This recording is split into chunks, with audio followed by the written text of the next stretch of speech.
Welcome to the QB School Show. Fired up for this one.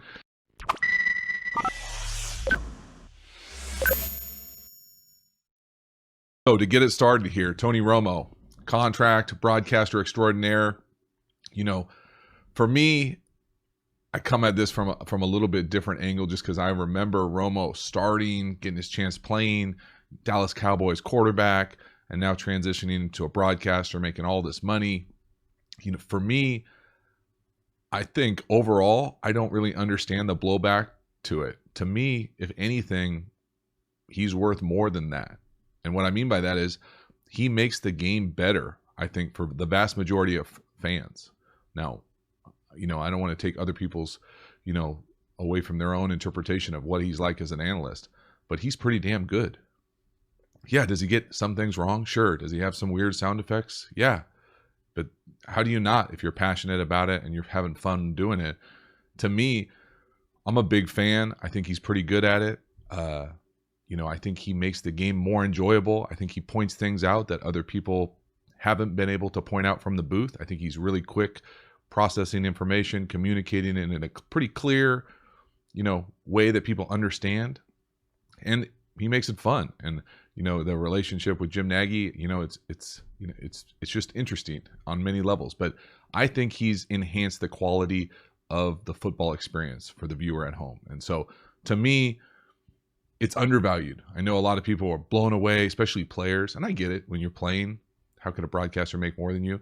But they have a different type of interaction with the fan. The reason those players are making money at the levels that they are is TV. That's the deal. NFL football is built for TV. It's an unbelievable TV viewing experience. The collisions, the violence, the pace of the game, the pauses, the chances for interaction, analysis.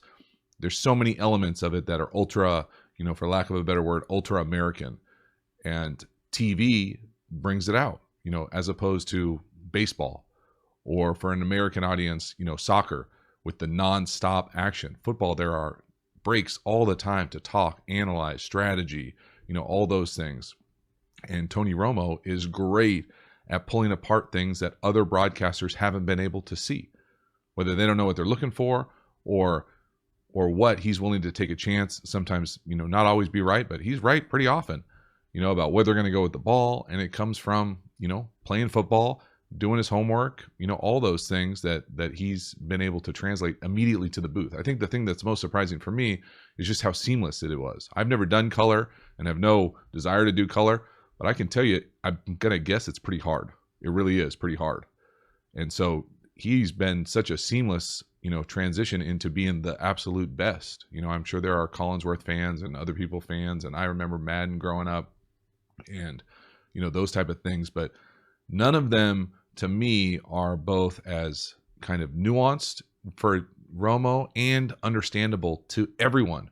You know, the random fan who's just clicking through, the pseudo fan, and then the diehard fan. They all get something with Tony Romo. And for me, he makes the game better. You know, do I like seek out to only watch Tony Romo games? No, by no means. But do I cringe when he has the game? Absolutely not. I think he's probably the best announcer in the game, and, you know, think he should get every dollar he's worth. And so it's just been fascinating for me, whether it's talk radio, talking heads, throw YouTubers in there now, you know, with hot takes. For me, he's worth every penny of it.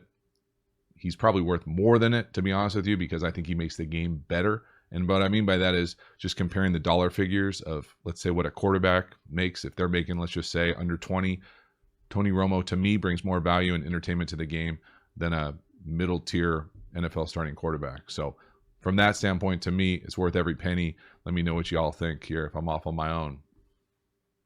Yeah, a perfect example is Jason Witten and how hard it was for him to transition and what a nightmare it is, or what, you know, the nightmare that ESPN has gone through on their Monday night booth. You know, it's not easy. You know, I bash on Booger a little bit because it's impossible not to, but I can imagine it would be really hard. And, you know, I know a handful of guys that do it, and it looks difficult.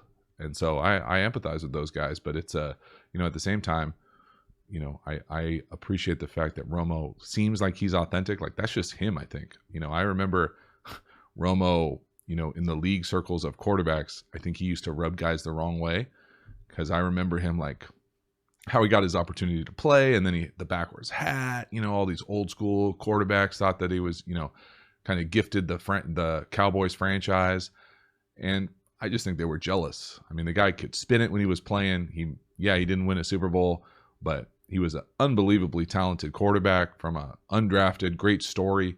Obviously has a deep understanding of the game, and I think he's a great communicator on a really, for me, it's hard to take. I appreciate people who communicate well in any sector, but people who take what is supposedly complicated, and I think it's up for debate how complicated football really is. But let's say that NFL football is complicated. He takes that complicated element of it and breaks it down for all levels of fans. And I think that's a real skill. And I don't know if he had to learn it or if that's just the way he operates and thinks and communicates.